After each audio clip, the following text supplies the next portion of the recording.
안녕하세요.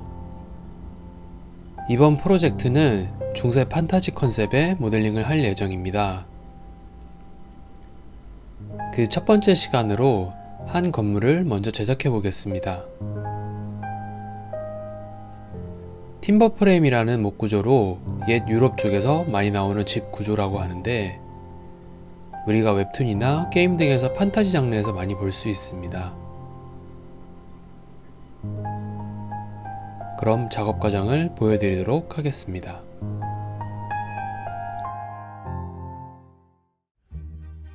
먼저 하단부의 형태를 박스로 만들어 줍니다. 우리나라 한옥이 1층이고 마당을 넓게 쓰는 반면에 중세 유럽 도시의 건물은 층수가 높고 서로 붙어 있는 경우가 많습니다. 보통 목 구조로 건물을 짓게 되는데 1층의 경우는 하중을 전달받기 위해 석재로 만들기도 합니다. 목 구조로 이루어진 상부층은 평면이 조금 확장되어 넓게 쓰고, 그렇게 생기는 밑에 공간은 비를 피하거나 통행하는 길을 넓게 하는 기능을 합니다. 3층도 마찬가지로 조금씩 확장하여 만들어 주었습니다. 이번에는 옵셋툴을 사용하여 일괄적으로 형태를 늘렸습니다.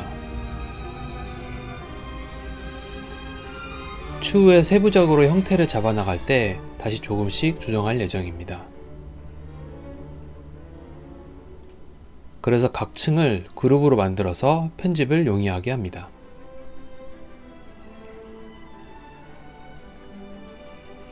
작은 발코니 부분도 박스로 미리 위치와 형태를 잡아주었습니다.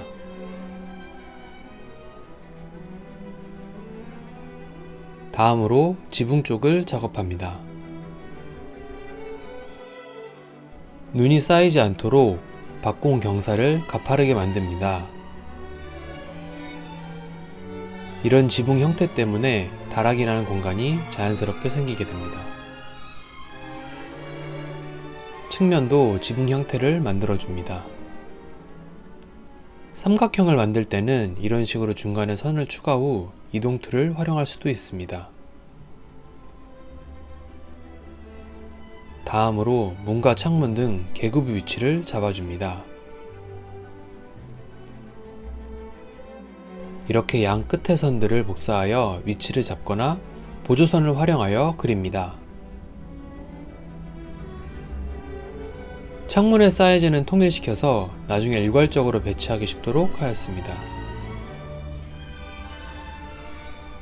정확한 치수 없이 감각적으로 만들어도 좋지만 일정한 치수를 활용하면 일관적인 스케일감을 유지할 수 있습니다.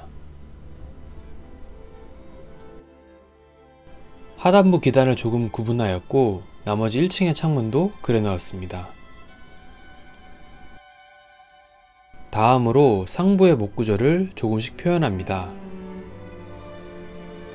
한옥의 경우 비교적 정해진 형태가 있으므로 구조부터 표현하기 좋지만, 팀버 프레임 또는 중목 구조라 불리는 이러한 건물들은 보다 다양한 형태가 있습니다. 그래서 우선적으로 전체 형태를 먼저 제작한 후 세부 구조를 만들어 나갔습니다. 내부는 구현하지 않을 예정이므로 구조는 겉에 보이는 부분만 표현합니다. 수평 부재는 인면상에서 잘 보이게끔 하나의 박스로 표현해 주었습니다. 기준이 되는 부분을 먼저 제작하고 간단히 재질을 입혀 주었습니다. 이제 주요 구조물을 인면상에서 가로와 세로를 먼저 엮는 느낌으로 채워 나갑니다. 수직 부재를 각 모서리에 먼저 배치합니다. 구조물들은 그룹 또는 컴포넌트로 제작하여 복사 배치하기 편하게 작업합니다. 다음으로 조금씩 작은 부재들을 만들어 나갑니다.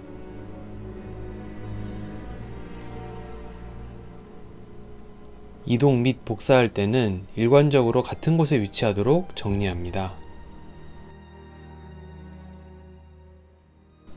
조금 반복적으로 쓰일 것 같은 구조는 컴포넌트로 제작하였습니다. 상부가 더 나온 부분이 많으므로 이를 지지하는 부재들을 만들어줍니다. 대각선의 부재를 제작하여 추가하였습니다.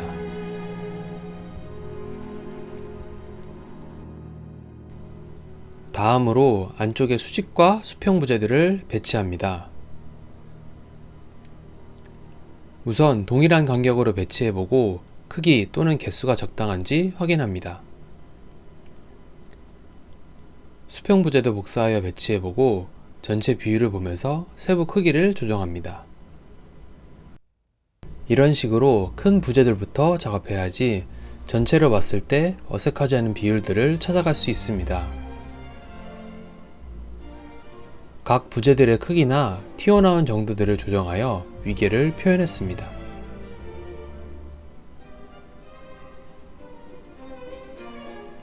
각 부재 사이에 창문이 위치하므로 이를 고려하여 배치합니다.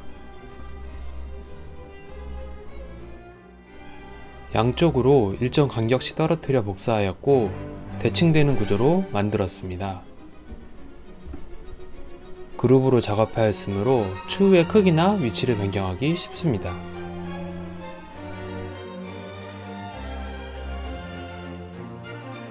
3층도 같은 방식으로 표현해 나갑니다. 위아래 어느 정도 라인을 맞춰서 구조적인 부분도 정리하여 제작합니다. 마찬가지로 창문이 들어서는 위치를 잡아주고 수평 부재를 수정하였습니다. 다음으로 지붕을 제작합니다. 지붕 단면을 복사하고 옵셋 툴로 두께를 만들 예정입니다. 먼저 지붕 라인을 좀 더 바깥으로 확장하여 그려줍니다. 보조선을 활용하여 특정 길이만큼 늘려 면을 만들어 주었습니다. 그 후 옵셋 툴로 두께를 만들고 푸시 툴로 밀어 넣어 지붕을 만듭니다.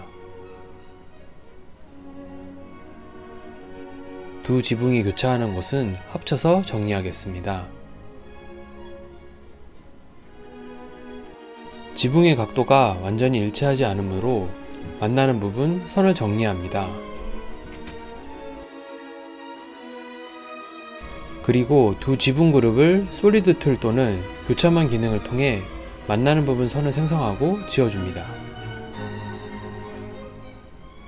영상에서는 교차만 기능을 통해 선을 생성하고 그룹을 분해한 뒤 다시 전체를 합쳐서 구분된 면을 지워주고 선을 정리하였습니다.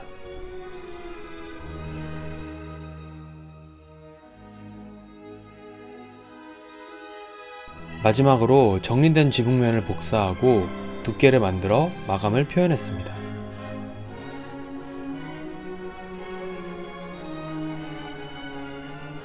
다음으로 지붕 재질을 적용하고 스케일을 조정합니다.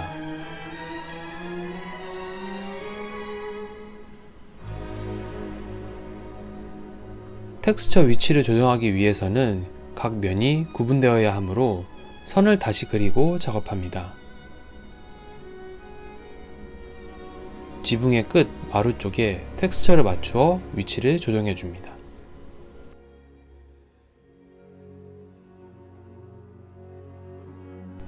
하부의 석재도 재질을 표현해주고 중간 점검을 해봅니다. 형태를 검토해보니 어색한 부분이 있어 조금씩 수정하며 작업하였습니다.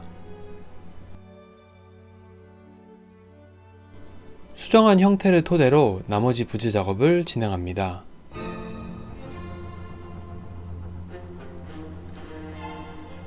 튀어나오는 부분이 조금 변경되어 그에 맞게 지지 부재를 복사 배치하였습니다. 지붕 면 쪽 부재도 형태에 따라 만들어 주었습니다.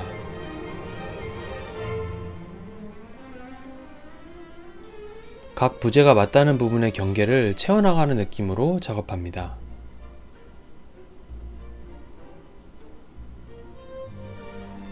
그 후에 아래 부재와 라인을 맞춰서 부재들을 추가하면 됩니다. 건물마다 정말 다양하게 인면이 나오므로 레퍼런스를 참고하거나 상상력을 발휘하여 모양을 갖고 나갑니다. 대략적인 구조들을 완성한 이후에는 문과 창문을 작업합니다. 2층 테라스로 나가는 문을 간단히 제작해 보겠습니다. 이전의 부재들을 계구부 사이즈에 맞게 배치하였으므로 그 형태대로 만들기만 하면 됩니다. 문 패턴을 만들고 재질을 입혀줍니다.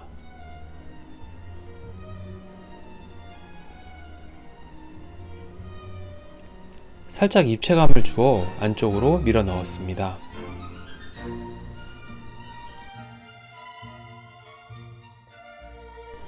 다음으로 발코니에 울타리를 제작합니다. 건물 전체의 구조를 표현한 것처럼 각 위계별로 크기를 조금씩 다르게 하여 작업합니다.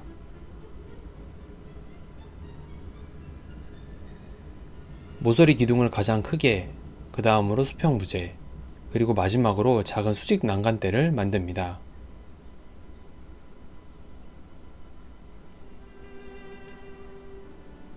이제 창문을 제작합니다.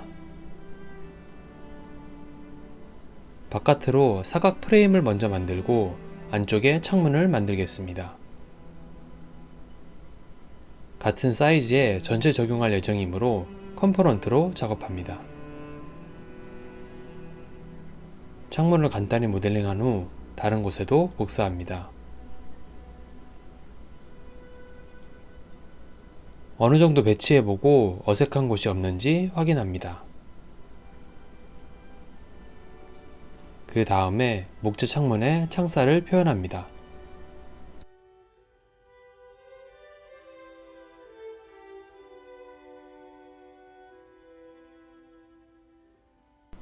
마지막으로 대각선 부재를 만들어 주겠습니다. 건물의 횡력을 잡아주는 부재로 좌우로 흔들리는 것을 잡아준다고 생각하면 됩니다.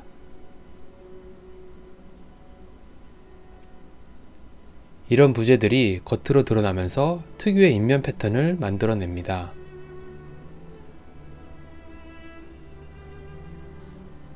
간단하게 제작 후 대칭되는 부분에도 복사해 줍니다.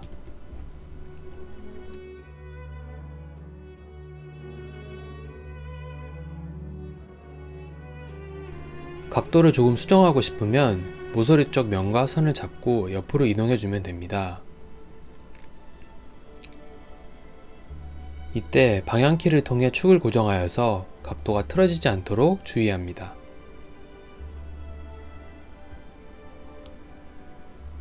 나머지 부분도 제작하여 배치합니다.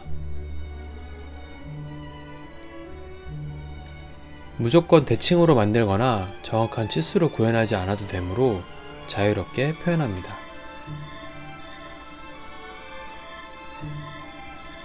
복사하여 배치 후 사이즈가 안 맞는 부분은 아까처럼 이동 툴로 조정합니다.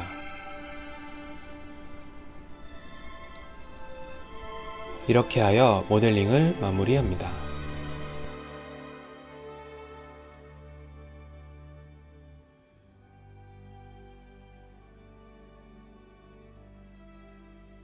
이번 시간에는 중세 판타지 컨셉의 건물을 모델링 해보았습니다.